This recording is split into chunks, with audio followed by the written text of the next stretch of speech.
Qu'est-ce que c'est? Requête? Arrête sans plus attendre et que l'on me mette en prison. Ah, c'est vous? J'avais déjà écrit 2 fois. Oui, et vous avez... J'avais déjà écrit 2 fois. Oui, et vous avez refusé 2 fois. Et maintenant aussi je refuse.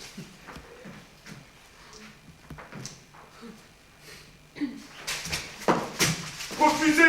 Mais pourquoi? Pour quel motif? J'exige que vous me donniez la raison pour laquelle... Vous ne pouvez être arrêté pour convenance personnelle. Qu'est-ce que c'est que c'est pas bien en liberté? Non! Pas bien du tout! Jugez vous-même.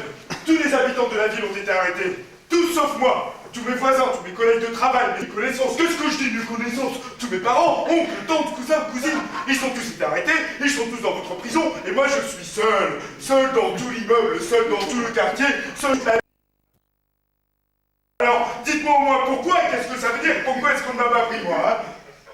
Vous dire ça là comme ça de mémoire, je ne peux pas. Il y a sûrement une raison. Oh, une raison banale. J'imagine. Vous avez oublié de me mettre sur la liste et alors moi...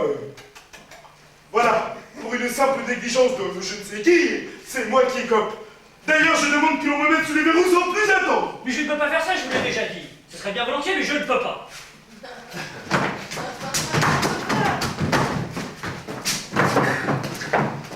Mais comment ça? Ce n'est pourtant pas ma faute, moi, si je suis resté en liberté, non? Mais votre faute ou pas, maintenant il est trop tard pour revenir là-dessus.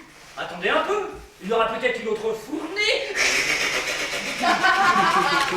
Attendez, facile à dire, je n'arrête pas d'attendre. Le matin, j'attends. Toute la journée, j'attends. La nuit, j'attends. Je suis tout le temps en train d'attendre, pour voir si je suis suivi. C'est intolérable! L'incertitude totale. Tenez, il faudrait faire des réparations dans l'appartement. Bon, les plafonds sont sales. Bon, les peintures s'écaillent. Mais vous savez, je n'ai pas le courage. Je me dis que, de toute façon, je ne pourrai pas y vivre. Mais je vois, vous vous êtes laissé aller. Oui, vous avez raison, c'est exactement ça, je me suis laissé aller. D'ailleurs, je dors tout habillé. Et vous avez bien tort. On laisse toujours aux gens 5 à 10 minutes pour qu'ils s'habillent. Oui, apparemment, ce sont mes nerfs qui sont atteints.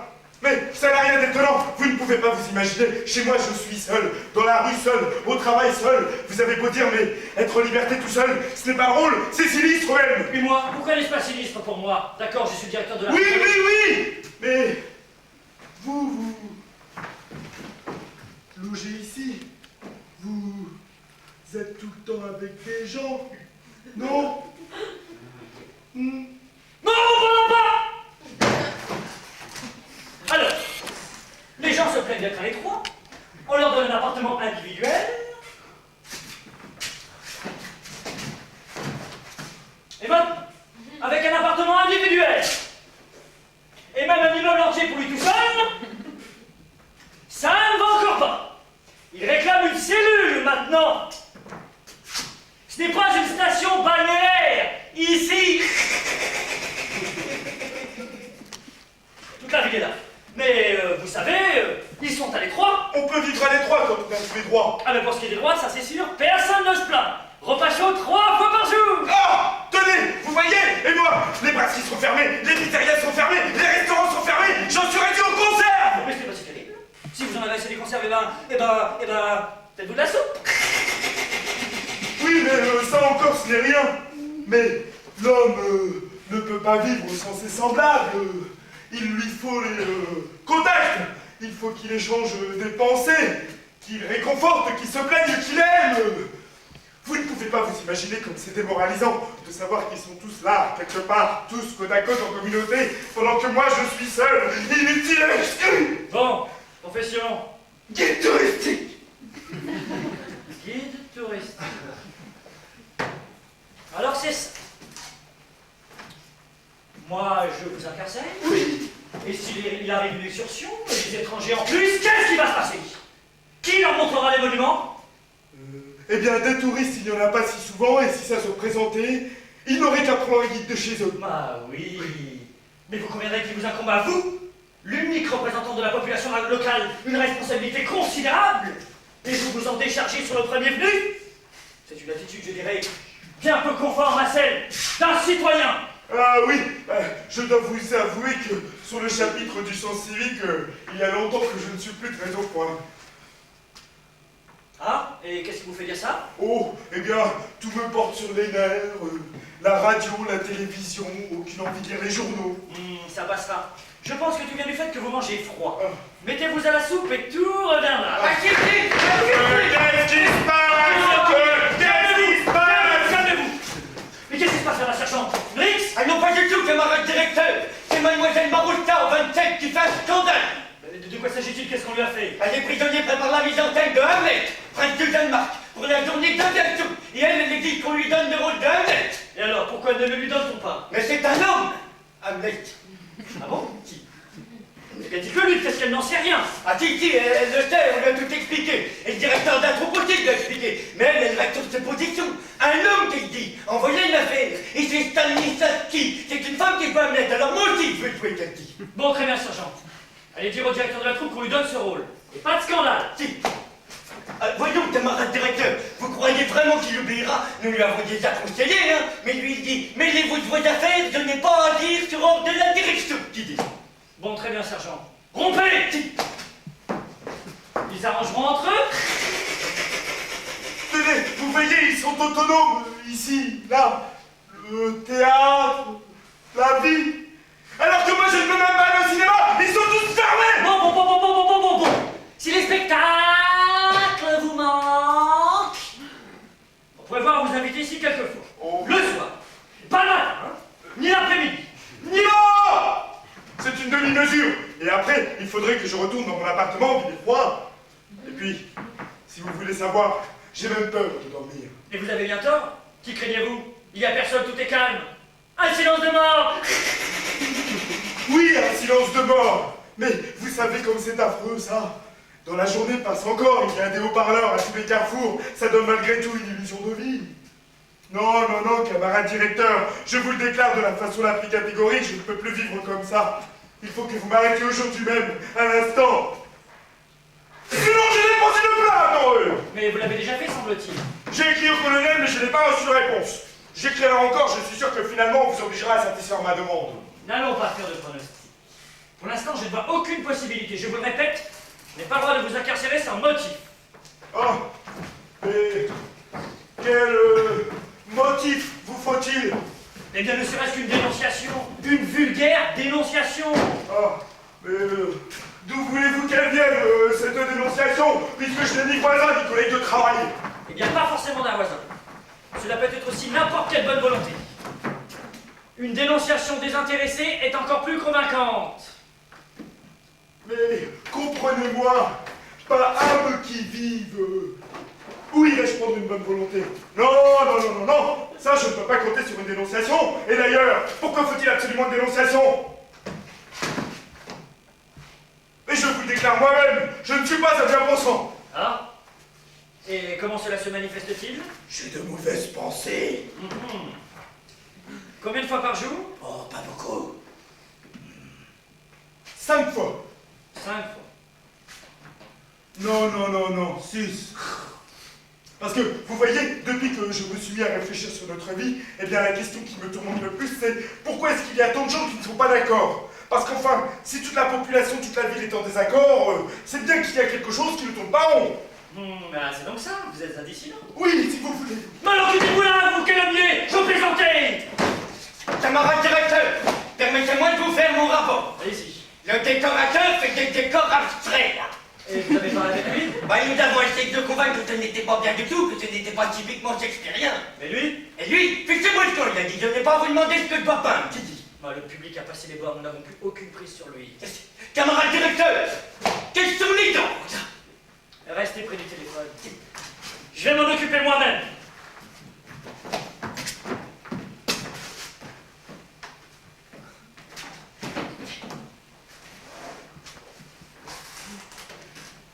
Vous demandez à venir chez nous? Je ne demande pas, j'exige. Ah bah ça ne donnera rien, ça, hein? Pourquoi donc? Ah bah y a pas de place, là. Bon, voilà des fariboles, c'est une raison, ça, dans une affaire aussi grave. Il est impossible qu'il n'y ait plus une seule place dans une prison de cette taille. Ah, le stade aussi, il est grand, mais il arrive des fois qu'il soit complet. Et pourtant, je ne peux pas croire qu'il ne reste plus une seule place. Il en reste au moins une à tout hasard. Nous avons bien un petit siècle. Je Finalement, il est peu probable qu'on vous y loge. On n'y met jamais personne. Et c'est là que le directeur se repose, sinon il ne pourrait pas fonctionner. Il travaille 14 heures par jour, alors quand il est à bout de force, on l'emmène là-bas et nous l'enfermons. Il se repose 2 heures dans le calme absolu. Il aime beaucoup cette cellule. Et c'est vrai, cette cellule, comment dire, cette cellule, c'est du luxe, tu vois. Les barreaux en fer, les murs épais, comme au château d'If, quoi. Hein. Mais nous n'avons plus la même petite place ici, hein. Ils sont même plus à dormir dans un débarras, c'est pas du tout régulier. Allô, ici la prison. Oui, je voudrais parler au directeur de la prison. Ah bah c'est de la part de qui? Du colonel, au central. Oh, la centrale, attendez, hein. Directeur, c'est pour vous le téléphone.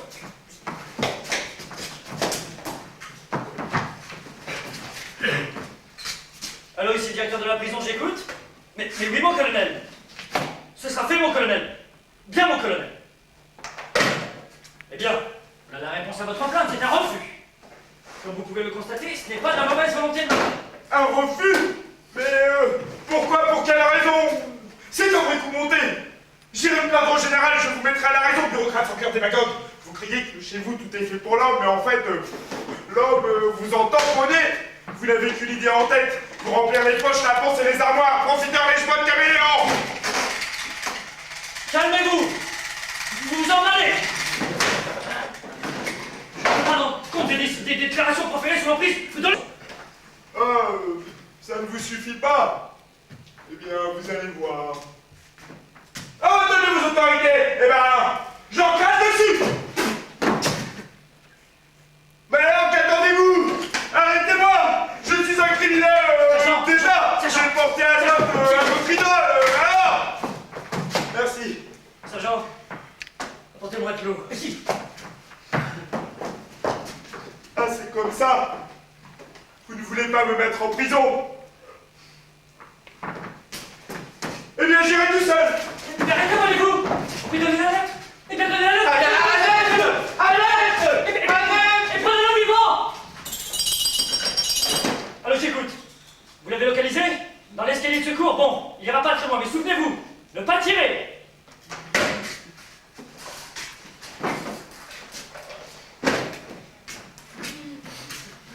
Allez, plus de menottes.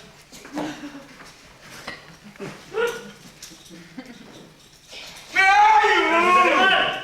C'est bien votre faute aussi. Vous êtes un adulte et vous vous comportez comme un enfant. Je vous avais prévenu, c'est vous qui m'avez poussé, hein! Bon. Vous êtes un petit peu emporté, ça arrive à tout le monde. Je vais vous dire une bonne chose. Rentrez chez vous, prenez des gouttes de valériane et reposez-vous. Et ce soir, regardez le hockey à la télévision. Vous allez voir, tout va passer. Vous allez tout oublier et vivre à nouveau une vie normale. Et puis, les touristes vont arriver, vous aurez des gens avec qui échanger quelques mots. Et en attendant, faites vos réparations. Et chassez les idées noires. Vous allez mettre du papier peint ou de la peinture? De la peinture.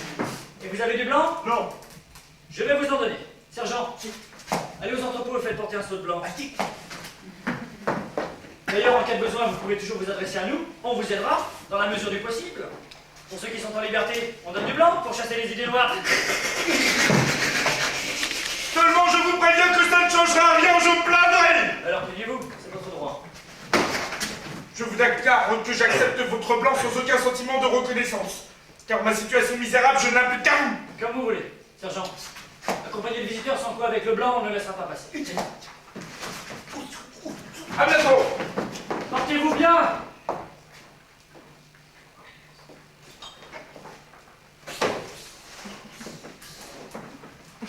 Il est parti? Oui, Et il n'a opposé aucune résistance? aucune. Il marchait de son plein gré, mais en boitant un petit peu. c'est tout. Ouais. Mais c'était fin.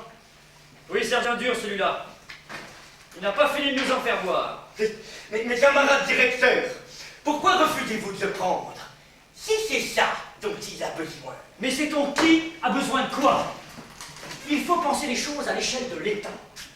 Si on laisse un homme en liberté, c'est qu'il y a une règle.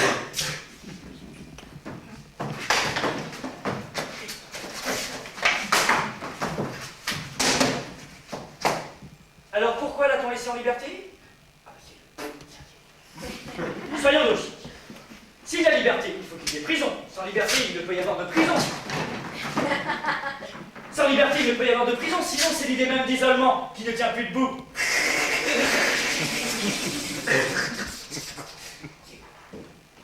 De la même façon que l'antithèse n'existe que relativement à la thèse, l'absence de liberté comme concept n'existe que par rapport à la liberté, et inversement. L'absence de liberté implique obligatoirement l'existence de la liberté.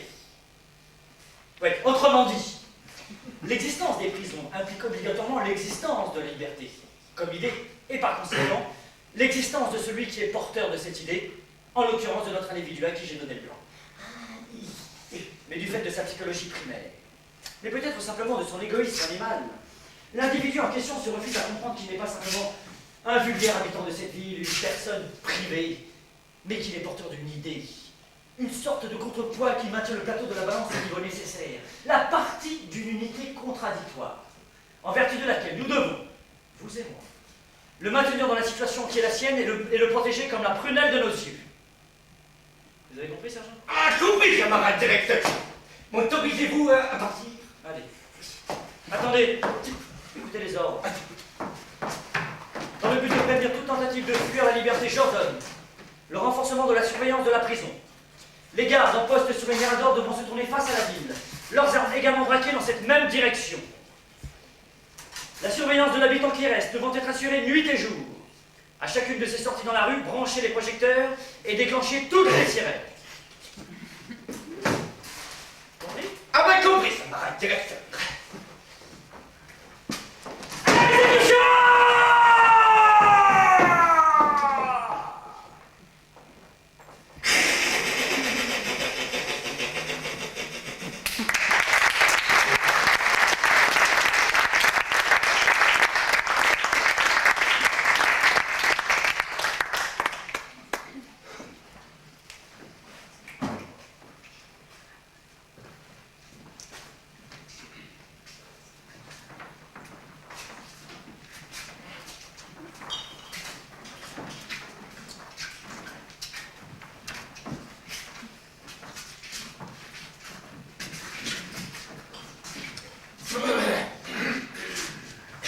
C'est un jardin extraordinaire qu'il y a des...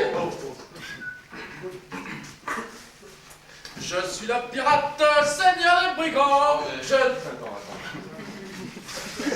Ma grand-mère aimait bien les oiseaux. Non, non plus, non.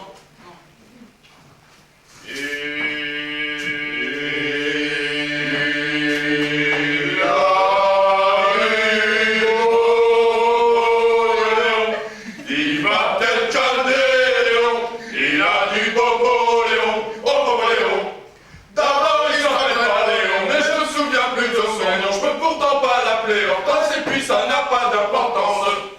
Il a du beau Léon. Il porte un bandeau Léon. Il a du beau Léon. Oh pauvre Léon.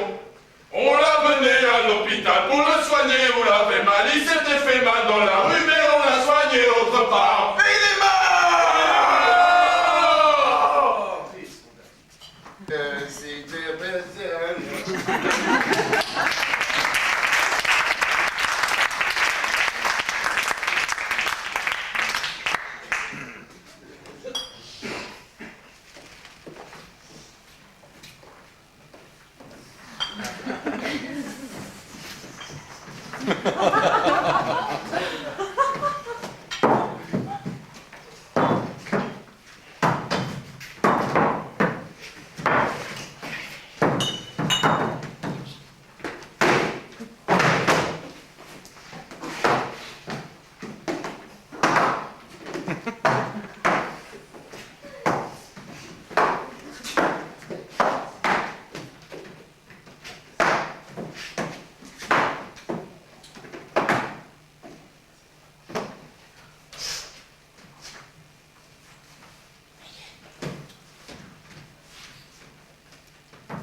Et ta gueule. Hey! Ça gueule. Il ne reste plus de bébé. J'en passe. Tiens, dans la coiffée. Pas une, toute vide. Et non, plus d'eau. Ben, vide aussi. Ah, mais. Et ta gueule. Il faut descendre chercher de la bébé. J'ai la coque en feu, moi. Ouais. Et ça alors? Je passe. Et ta gueule. Allez, qui va y aller? Qui vous a ouvert?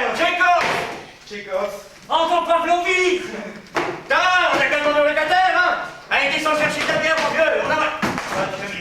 On a mangé du châtelier, tu comprends? On a la gorge sèche, hein? Allez, descends, s'il te plaît, hein? Mais qu'est-ce que vous racontez? Je n'irai nulle part, il pleut dehors. Oh, ça, je sais qu'il pleut, un temps affreux, humide, hein, mais quand même, hein? Les rends-nous service, descends, hein? Je sors tout juste de mon travail, je n'ai encore rien mangé, je suis fatigué. Ah ben justement, comme ça tu t'achètes quelque chose par la même occasion, tu saucisses tout, tu peux être dans un lit, hein? Ah oui. À la buvette, la vieille. Elle est mauvaise là-bas. On l'a sur la place, au troquet. Là, tu l'auras à la pression. Oh, mais je n'irai nulle part, je n'ai pas le temps. Il faut encore que je prépare mon cours ce soir pour demain. Et qu'est-ce que tu fais, tes études? Je suis professeur dans un institut de technologie. Oh, ça c'est bien comme truc, ça, hein? Oui, et demain j'ai cours avec ceux de 3e année, il faut que je prépare. Oh, mais je vous prépare après, quand tu fais une grosse, moi. Mais vous ne m'avez toujours pas répondu. Qui vous a ouvert? On a ouvert nous-mêmes, tu comprends, hein, tu comprends? Ouvrez l'appartement d'autrui! Et alors, vous avez trouvé une clé qui allait? Ouais, c'est ça! Et tiens, dans la coiffée. Et ta gueule.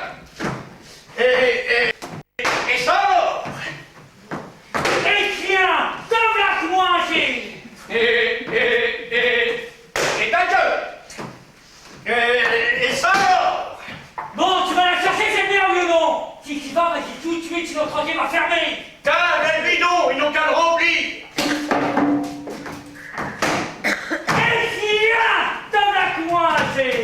Et ta gueule. Et sors! Bon, tu vas dans le bidon. Dis-lui prendre des cigarettes. Hé, t'as quand même, mon vieux. Prends des cigarettes. Des mentolets, hein, ou des maïs! J'ai un étudiant qui ne va pas se voir. Est-ce que vous pourriez lui dire de m'attendre?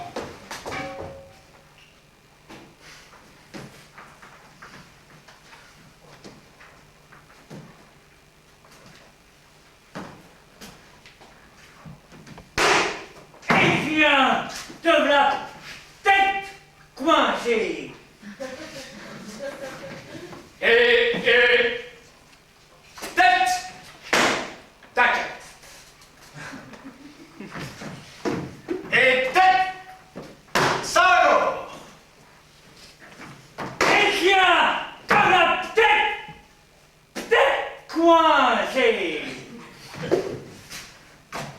Et tête. Tac. Et tête! Tête salaud!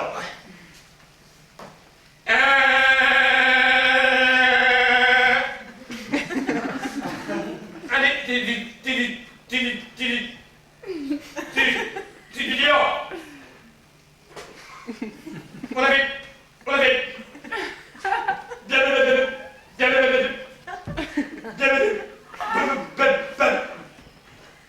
besoin de ça.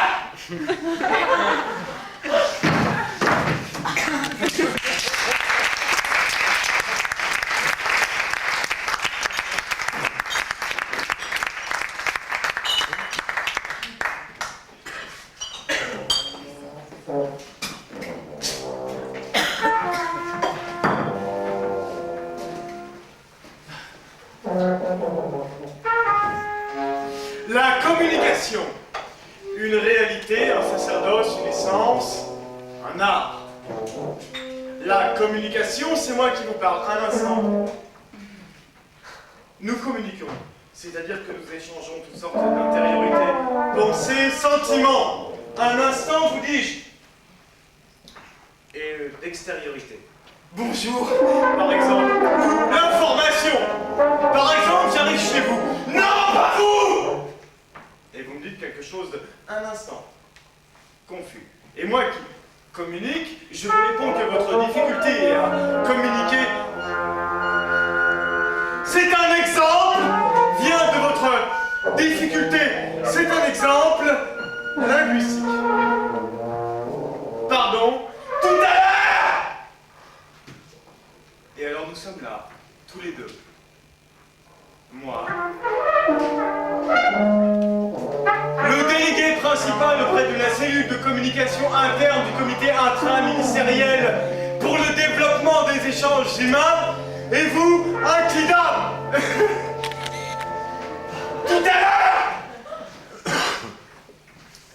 Quelque chose aurait pu se passer entre nous, mais c'est un exemple. Enfin, non. Et ça, ce n'est pas comique. Communion. Communicatif. Allez-vous-en.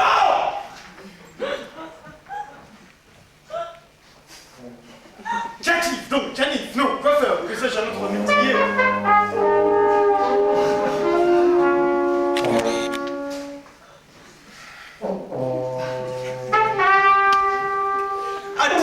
Exorbitatif, à titre d'échange de valeurs, ils ont coupé. Je déteste le commun des coiffeurs. Je déteste le commun des coiffeurs hâtifs, et c'est l'essentiel.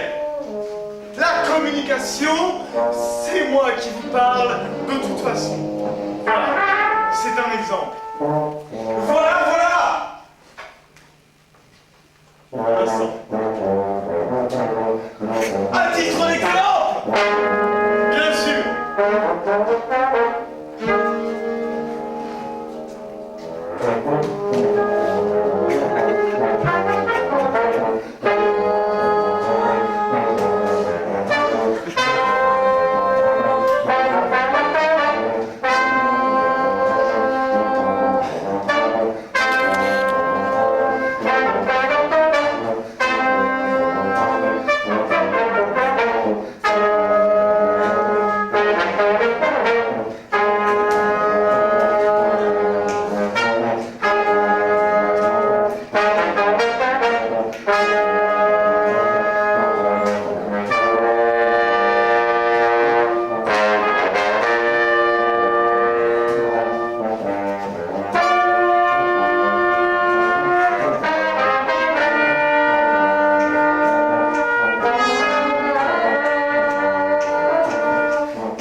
Entrez.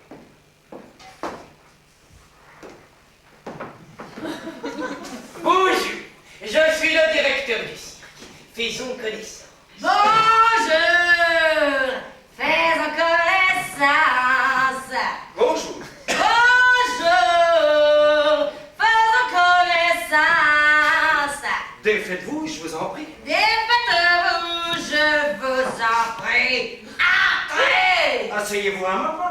Asseyez-vous un moment. Je suis venu pour parler de votre numéro. Ah, à votre service. Seulement, nous n'allons pas rester la gorge sèche. Conversons comme il convient. Non merci. Je ne bois pas. Comment ça, vous ne buvez pas? Jamais? Enfin jamais pendant le travail. j'en viens au fait. Et vous vous produisez chez nous avec des singes, des phoques et des ours blancs, n'est-ce pas? Oui, c'est ce que dit le contrat. Je pourrais amener bien d'autres artistes, mais alors il faudrait modifier les conditions. Bien entendu, nous fixerons tout cela au clair.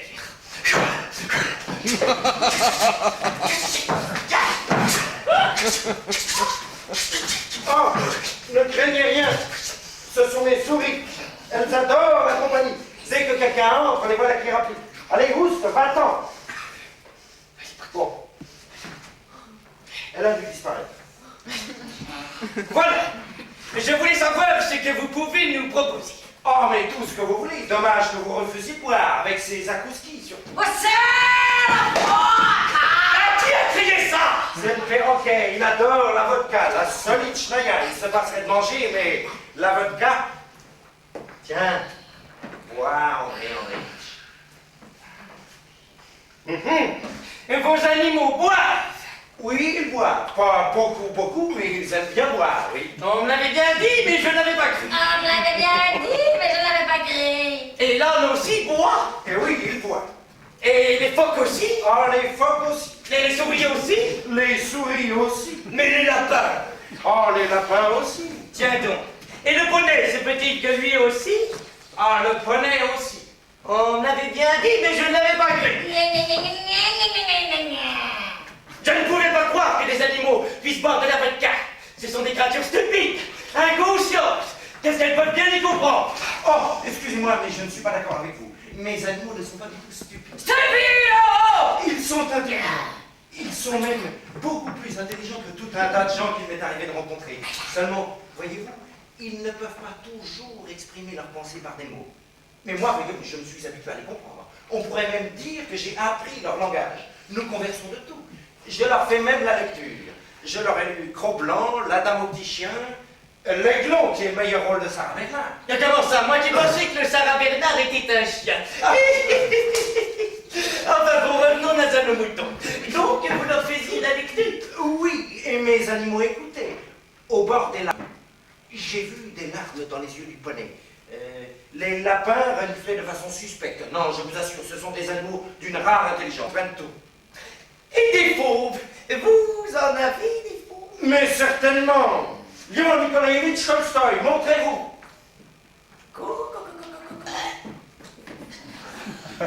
Voici Léon Nikolaïevitch Tolstoï, mon ami et mon assistant. Mais ne craignez rien, il est très doux, j'en réponds. Comment vous sentez-vous, Léon Tolstoï? Vous voulez un petit verre? Là, à votre santé. Oh, c'est la voix! Oh, tu m'embêtes! Ah, c'est pas chouette!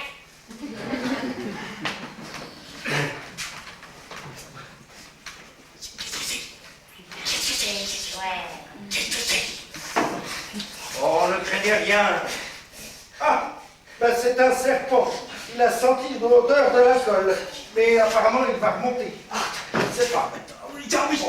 Vous en accommoderez.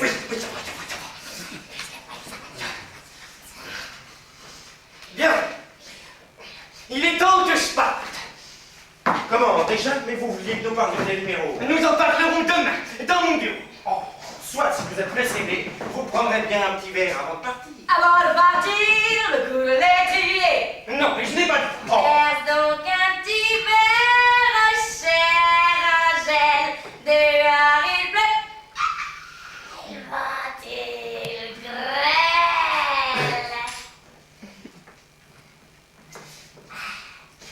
Parole, vous pourriez bien prendre un petit verre avant de partir. Remplis ton verre de goût, à goût, de chocolat, goût.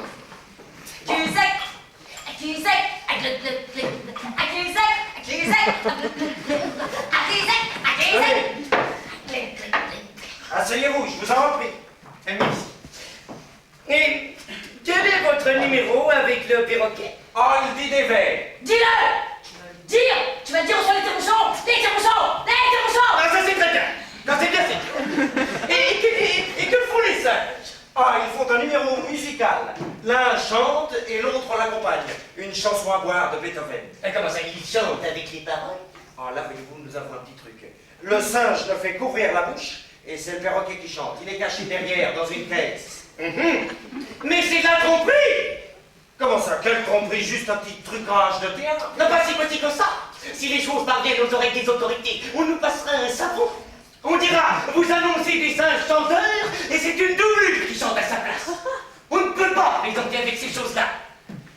Et que font vos phoques? Ah, il danse la danse des cygnes, tirée du lac des cygnes.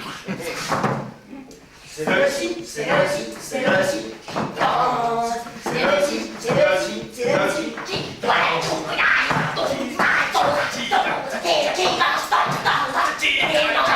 Ah, ça c'est très bien, quand c'est bien, c'est bien. Et je le dis franchement, et je veux boire à vos artistes à quelle patte. À votre santé. À la vôtre. Qu'est-ce que c'est? Ça doit être une coquille Saint-Jacques dressée. Je leur ai appris à me sauter dans les manches, alors elles sont toujours à l'affût du manche pour rester. Elles s'amusent, les salvelles. Attendez. Là. Ah. Ah. Là, quelle est-ce? Pélagie! Ah, Pélagie, alors quoi? On se glisse dans la manche des étrangers, petite sotte? Allez, oups! C'est qu'elle avait senti l'odeur de l'alcool.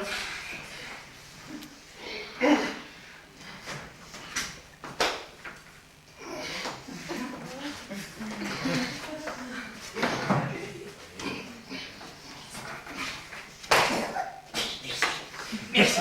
Bien, le programme c'est... Peut-être avez-vous quelques questions à poser à la direction? Des désirs? Êtes-vous satisfait de votre local? Oui, je n'ai pas à me plaindre du local. Seulement voilà, je voudrais vous demander s'il ne serait pas possible de m'attribuer une autre pièce. À ce qu'on dit, vous en avez qui sont libres. Voyez-vous, à première vue, on pourrait penser que c'est un caprice, mais croyez-moi, ce n'est pas du tout ça. Je ne dis pas que je suis à l'étroit ou que je n'ai pas où dormir, de ce côté-là, tout va bien. Non, ce qui se passe, c'est que nous avons tous, ici, des habitudes très différentes. Certains d'entre nous se couchent comme des poules, alors que d'autres veillent toute la nuit. Tenez, la chouette, par exemple, elle n'aime pas dormir la nuit, elle dort le jour. Les lézards aiment l'humidité. Dès qu'il pleut, ils se précipitent aux fenêtres et commencent à cogner contre la vitre. Les lapins se grattent toute la nuit, alors c'est bien naturel, ils ont des puces. Et j'ai essayé de leur mettre de la poudre, mais c'est encore pire, ils éternuent. Le perroquet, lui, parle en dormant. Alors, les cochons prennent peur et commencent à grogner et réveillent à leur tour les singes qui se mettent à pousser des cris. Les oursons se réveillent et se mettent à geindre et réveillent les phoques. Et eux, à moitié endormis, ne comprenant pas ce qui arrive, commencent à sauter sur le plancher, marchent sur les serpents, mais ceux-ci évidemment ne sont pas contents et se mettent à siffler et réveillent les phoques, les crapauds qui se mettent à coincer et le poney prend peur et commence à s'ébrouer. Il réveille son voisin l'âne et c'est là que Lion Nikolaevitch et moi, nous nous réveillons. Et le temps que tout le monde se calme, il commence à faire jour. Et dès le matin, il y a les exercices, le dressage et le soir, les représentations. Alors bien sûr, j'ai trouvé un moyen. Je leur donne de la vodka pour la nuit, comme somnifère. Et moi aussi, par la même occasion, je bois pour m'endormir. On boit 1,5 litre à nous tous, et comme ça, on a un sommeil bien lourd. Mais voyez-vous, c'est une satisfaction onéreuse. Parce que par-dessus le marché, ils travaillent moins bien. Les singes ont les mains qui tremblent, les objets leur tombent des mains.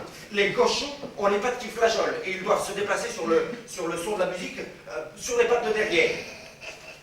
Le perroquet, lui, jure comme un châtiment, oubliant qu'il n'est pas chez lui. Le mois dernier, c'était à Smolensk. Ils se sont comportés d'une telle façon, c'était à rentrer des pieds sous terre. Le feu, au lieu de jouer du piano, a sauté sur les genoux d'une dame du premier rang, et là, il eut de ses glapissements et toutes les peines du monde à le rattraper. Léon Tolstoï aussi m'a fait un coup pendable. Après une cuite, le final de mon numéro sous les roulements de tambour se déroule ainsi. Je pose ma tête dans sa gueule. Bon, eh bien, ces glapissements et toutes les peines du monde à le rattraper. Léon Tolstoï aussi m'a fait un coup pendable. Après une cuite, le final de mon numéro sous les roulements de tambour se déroule ainsi. Je pose ma tête dans sa gueule. Bon, eh bien, lui, juste au moment où cet instant approche, il se cherche une puce dans la queue. Il se gratte, impossible de l'en arracher. Mais je ne l'accuse pas, c'est à cause des lapins qu'il a des puces. Moi-même, il faut que je me retienne devant le public pour ne pas me gratter. Alors, soyez assez aimable pour nous appuyer lorsqu'il sera procédé à la répartition des locaux.